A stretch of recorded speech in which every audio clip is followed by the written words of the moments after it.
ఎంత వస్తుంది రోజు మీకు? వస్తుంది 600, 500 వస్తుంది. 600, 500 వస్తుంది. ఇప్పుడు భోజనానికి ఎంత ఖర్చు అవుతుంది ఇక్కడ? అవుతుంది 5 రూపాయలు. 5 రూపాయలు ఖర్చు అవుతుంది. 600 వస్తే మీకు 5 రూపాయలు ఖర్చు అవుతుంది. ఇంతకుముందు ఎంత ఖర్చు అయ్యేది అన్నా క్యాంటీన్ లేకపోతే? 100. అంటే మీకు ఇప్పుడు 195 రూపాయలు మిగిలినట్టేనా? అంతే, మిగిలినట్టే. భోజనం ఎలా ఉంటుంది? బాగుందండి భోజనం. 5 రూపాయలకి ఇస్తున్నామని ఎలా పెడితే అలా పెడుతున్నారా లేదా నీట్గా పెడుతున్నారా? నీట్గా పెడుతున్నారు. నీట్గా పెడుతున్నారా? బాగుంటుందా భోజనం? బాగుంటుంది. ఏం చెప్తారు మరి చంద్రబాబు అందరికీ డబ్బులు మిగలాలి, అందరి ఆకలి తీర్చాలని చెప్పి 5 రూపాయలకే ఉచితంగా భోజనం పెడుతున్నారు కదా, ఆయన కోసం ఏం చెప్తారు? ఆయన మంచిదే చెప్తాం మేము, అంతే. మరి వైసీపీ వాళ్ళు అంటున్నారు ఏమన్నాం బాగోలేదని చెప్తున్నారు. మాకు బాగుందండి, ఒకరితో పని లేదు. ఇదేమో 5 రూపాయలకి ముష్టి అన్నం పెడుతున్నారని చెప్తున్నారు. లేదు, మాకు బాగుంది, బాగా పెడతా ఉండదు. ఎలా ఉంది కూటమి ప్రభుత్వం వచ్చిన తర్వాత చంద్రబాబు పంతి? బాగుందండి. పేదవాడికి గత 5 ఏళ్ళు బాగుందా, ఈ 5 ఏళ్ళు బాగుందా? వైసీపీ ఏం పెట్టలేదు కదా, అనవసరమైన మాటలు వద్దు. అసలు తిడతారు ఇక ఆయన్ని. ఎందుకంటే బంగారం వెళ్ళే చక్కగా అందరూ తింటున్నారు. పిల్లలు, పెద్దోళ్ళు, ముసలాళ్ళు, మట్టుకోళ్ళు అందరూ మాబోటోళ్ళమే. ఆ మాటలు మాట్లాడారంటే ఇక అంతే. ఇక ఏం చేస్తుంటారన్నా మీరు? ఆటో తోలు.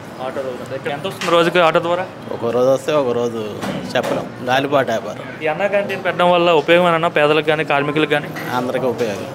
ఎంత తీసుకుంటున్నారన్న ఇక్కడ? 5 రూపాయలు. 5 రూపాయలు తీసుకుంటారు. కట్టు నిండా భోజనం పెడుతున్నారా? ఎలా ఉంటుంది? టేస్ట్ ఎలా ఉంటుంది? బాగుంది. కూరలు అన్నీ బాగానే ఉంటాయి, నాణ్యత లేకుండా ఉంటున్నాయి? లేదు, అంతా బాగానే ఉంది, క్వాలిటీ ఉంటుంది. మరి 5 రూపాయలకి ఈ భోజనం పెడుతున్నారు, బయట తినాలంటే ఎంత అవుతుందన్న మీకు? 150 రూపాయలు అట్లా. అంటే మీరు సంపాదించే దాంట్లో 150 రూపాయలు భోజనం ఖర్చు పెట్టాల్సి వచ్చేది. సో అట్లాంటిది మీకు 5 రూపాయలకే మరి అయిపోతుంది కదా. ఏం చెప్తారు మరి చంద్రబాబు నాయుడుకి? ఎందుకంటే మీకోసం ఇంత మంచి పథకం పెట్టారు కదా, ఆయనకి ఏం చెప్తారు?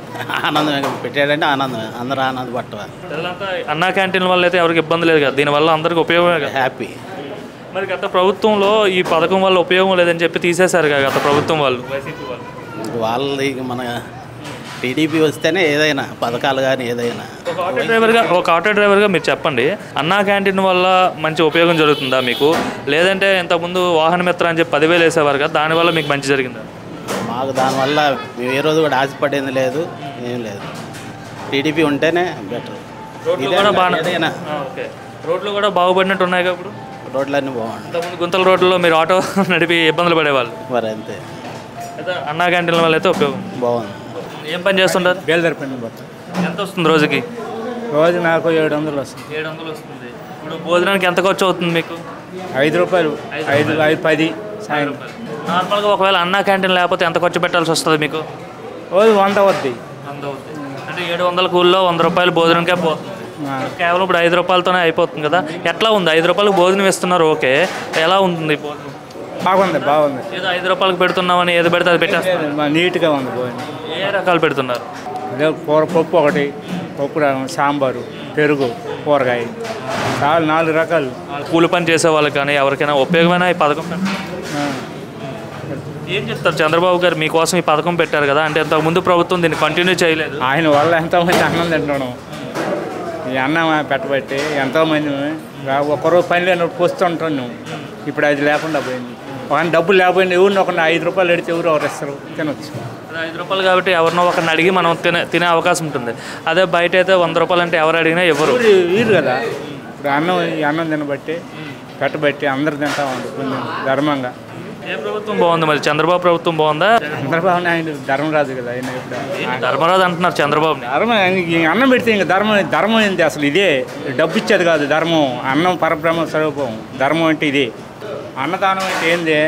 అన్నం దీనికోసమే కదా మనం బతికేది. అన్నం వెళ్ళకుండా చేస్తే ఏం చేయాలి ఇంకోళ్ళని చేస్తుంటారు బ్రదర్? లెక్చరర్గా చేస్తున్నారు. ఎలా ఉంది అన్న క్యాంటీన్లో భోజనం వచ్చేసరికి? చాలా బాగుంది, చాలా బ్యూటిఫుల్గా ఉంది, చాలా బాగుంది. కర్రీస్ కానీ ఐటమ్స్ కానీ ఎనీ ఐటమ్స్ చాలా బాగుంది. రెగ్యులర్గా వస్తుంటారా మీరు? రెగ్యులర్గా వస్తాను. మార్నింగ్ వస్తాను, ఆఫ్టర్నూన్ నైట్ ఈవినింగ్ టైం వస్తాను, మధ్యాహ్నం ఆఫ్టర్నూన్ వస్తాను, కంపల్సరీ తింటాను. 3 పూటలు వచ్చి ఇక్కడ తింటున్నారు అన్నా క్యాంటీన్లో. ఉదయం ఏం పెడుతుంటారు ఇక్కడ? ఉదయం ఇడ్లీ, సాంబారు, తర్వాత ఉప్మా, ఇవన్నీ ఐటమ్స్ పెడుతుంటారు. ఇంకా ఈవినింగ్ వచ్చేసరికి? ఈవినింగ్ వచ్చేసి పప్పు, సాంబారు, చట్నీ అని ఆల్. ఎలా ఉంటుంది? క్వాలిటీ ఎలా ఉంటుంది? 5 రూపాయలకు పెడుతున్నారా అనేసి నార్మల్గా పెడుతున్నారా లేక బాగా పెడుతున్నారా? 5 రూపాయలు అనే మాట కంటే అన్నదానం చేయడం గొప్ప. ముందు 5 రూపీస్ ఉంటాయి. 5 రూపాయలకి టీ కూడా రావట్లేదు. అలాంటిది 5 రూపాయలకి 3 పూటల భోజనం అంటే మామూలు విషయం కాదు. ఎవరికి చేయని పథకం ఇది. కానీ అంటే ఆఫ్టర్ వైసీపీ ప్రభుత్వం వచ్చినప్పుడు దాన్ని మొత్తం ఆఫ్ చేసేసి వాళ్ళు ఇష్టం వచ్చినట్టు చేశారు. ఈ ప్రభుత్వం వచ్చిన తర్వాత పేదవాడికి అన్నం పెట్టాలి, అది కాన్సెప్ట్. ఎన్టీ రామారావు గారి కాన్సెప్ట్ ఇది కాన్సెప్ట్ చేశారు.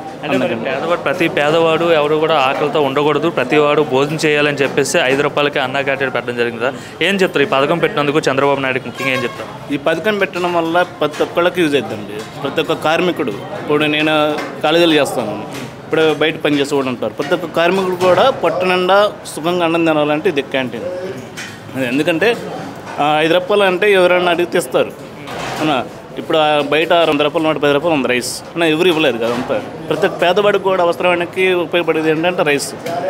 3 పూటలు తింటున్నామంటే అది ఆయన గొప్పతనం, అది చంద్రబాబు గారి గొప్పతనం. అది మరి గత ప్రభుత్వం ఈ పథకాన్ని కంటిన్యూ చేయలేదు కదా, ఎందుకంటే ఇది పథకం మంచిది కాదు. పథకం కంటిన్యూ చేయలేదంటే ప్రతీకారం, రివెంజ్ చంద్రబాబు మీద రివెంజ్ తీసుకోవడం కోసమే పథకాన్ని డిలే చేశాడు. ఆయనకు ఇష్టం వచ్చిన విధంగా వాడుకున్నాడు. దాంట్లో సచివాలయం పెట్టడం కానీ, క్లోజ్ చేయడం కానీ, మేబీ ఆయన మీద కోపంతోనే అలా చేయడం వల్ల ఇప్పుడు ప్రతిపక్షం కూడా లేకుండా పోయింది. ఎదుటి వాడిని దెబ్బ కొట్టాలని చూస్తుంటే దేవుడే దెబ్బ కొడతాడు. అలా ఉన్న పరిస్థితి పెట్టడం వల్ల ప్రతి పేదవాడికి ఉపయోగపడుతుంది అంటారు. అందరికీ ఉపయోగపడుతుంది. ప్రతి పేదవాడికి కదా, ప్రతి ఒక్కళ్ళకి ఆనందనాలను ఆకలితో ఉండకుండా ప్రతి ఒక్కరికి ఉపయోగపడుతుంది. మరి ఈ పథకాన్ని గురించి మాట్లాడుతూ అన్నా క్యాంటీన్ పథకం కోసం ఏం పెడుతున్నారు, 5 రూపాయలకు ముష్టి అన్నం పెడుతున్నారని చెప్పి వైసీపీ నాయకులు అంబటి రాంబాబు కావచ్చు, వీళ్ళు కావచ్చు మాట్లాడుతున్నారు కదా. ఇప్పుడు అన్న సంబరాలు రాంబాబు అంటారు, ఆయనకు పెట్టడం చేత కాదు, పెట్టేవాడిని విమర్శిస్తారు. ఎందుకంటే మీకు పెట్టడం చేత అయితే పెట్టండి, పెట్టేవాళ్ళకి ఎందుకు విమర్శిస్తారు? ముష్టి అనే దాన్ని మీరు ఎందుకు అనుకుంటున్నారు? ఇప్పుడు ఆ రాజధాని ఉంది, శ్మశానం అన్నారు, ఈరోజు శ్మశానం అన్నదాన్ని ఈరోజు ఎట్లా చేస్తున్నారు? ముష్టి అనుకుంటే ఎలాగా? ముష్టి అనుకుంటే వీళ్ళందరూ ముష్టి తినేవాళ్ళు అన్నట్టు. మరి మీరు పెట్టలేదు, మరి ముష్టి, మరి పలహారం పెట్టచ్చు కదా. ముష్టి అంటున్నారు, పలహారం పెట్టచ్చు కదా. మరి పెట్టే చేత కాదు మీకు. ఏదన్నా మీకు కూల కొట్టడం పడగొట్టడం తప్ప పేదవాడికి న్యాయం చేయడం లేదు. లేనప్పుడు ఎలా మాట్లాడతారు?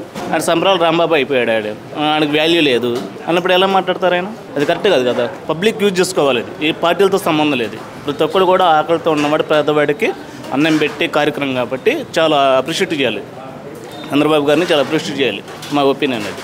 జగన్మోహన్ రెడ్డి గారు ఇప్పుడు ప్రజల్లోకి వచ్చి గుడ్డలు ఇస్తంతా అన్న మాట అంటున్నారు. అప్పుడు అమరావతి రైతులు రోడ్డు మీదకి వచ్చి నిలబడ్డారు, రోడ్డు మీద ఈయన పరదాల్లో వెళ్ళారు. మరి అప్పుడు ఎందుకు రాలేదు ప్రజల్లోకి? ఇప్పుడు ఎందుకు వచ్చి బట్టలు ఉడిదిస్తా అని అధికారులని అంటున్నారు? అప్పుడు రావాల్సింది కదా.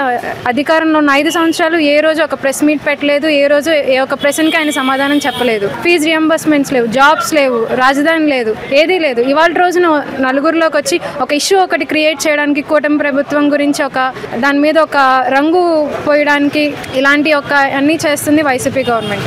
కానీ ఏం జరుగుతుందో ప్రజలకి స్పష్టంగా తెలుస్తుంది. అంటే ఇప్పుడు ఒక మాజీ ముఖ్యమంత్రి అయ్యింది ఇలాగా అంటూ కరెక్టేనంటారు? అసలు కాదండి, అందుకే కదా 151 నుంచి 11కి పడేశారు. ఆయన ఏంటో ఆయన 2.0 ఏదో అంటున్నారు, 1.0 మాకొద్దు దేవుడా అని చెప్పి ప్రజలు ఆయనకి 11కి ఇచ్చి మీకు ప్రతిపక్షం కూడా వద్దని అలా కూర్చోబెట్టారు.